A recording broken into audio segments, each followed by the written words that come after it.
Hello everyone, আমি শিল্পা। আমার নতুন একটি ব্লগে তোমাদের সকলকে স্বাগত জানাই। দিনটি ছিল 27শে জানুয়ারি, সোমবার। ঠিক করলাম ঠিক রাত 12টার সময় আমরা সেলিব্রেট করব মণিমার বার্থডে। মামা নিয়ে চলে এলো একটা ফ্রুট কেক। চলো এন্টায়ার কেকটা আমরা দেখে নেব। আমরা দুই বোন মিলে ডেকোরেশনটা কমপ্লিট করছিলাম এই সময়। আমরা খুব একটা ক্রিম কেক পছন্দ করি না, তাই ফ্রুট কেকটাই আমরা প্রেফার করেছি। চলো দেখে নিই আমরা কিভাবে বার্থডেটা সেলিব্রেট করলাম।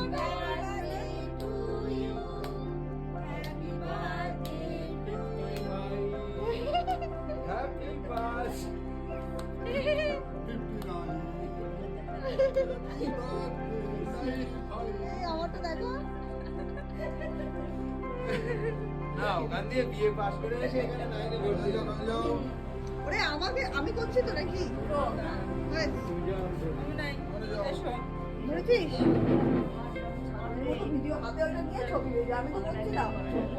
কেক কাটা তো কমপ্লিট, কিন্তু একটু নিজেদের মধ্যে না খাওয়া খাওয়ি করলে কি আর বার্থডেটা কমপ্লিট হয় বলো? তো মণিমা সবাইকে একে একে করে কেক খাইয়ে দিল। আমরাও মণিমাকে একটু কেক খাইয়ে দিলাম। চলো আস্তে আস্তে সবটা দেখে নিই, সঙ্গে থেকে শেষ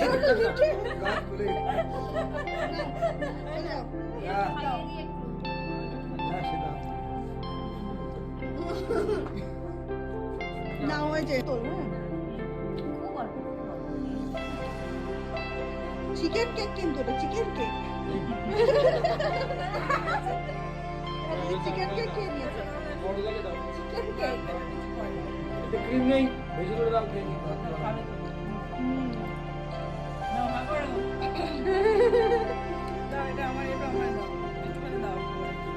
কেকটা কিন্তু ভালো খেতে, মানে মিষ্টি না খুব একটা।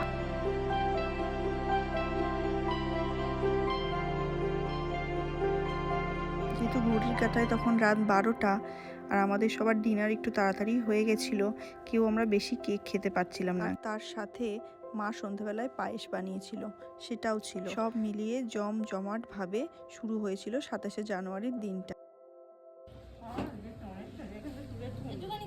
হ্যাঁ, জন্মদিন তো পায়েস খাওয়াতে হবে, তাই তো?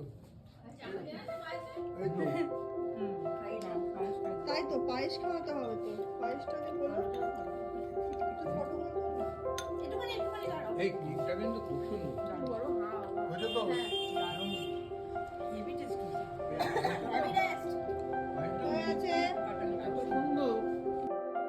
আজ তাহলে এই অবধি। ভালো লেগে থাকলে একটা লাইক, কমেন্ট আর শেয়ার করতে ভুলো না। আবার দেখা হচ্ছে শিল্পার আরও একটি নতুন ব্লগে।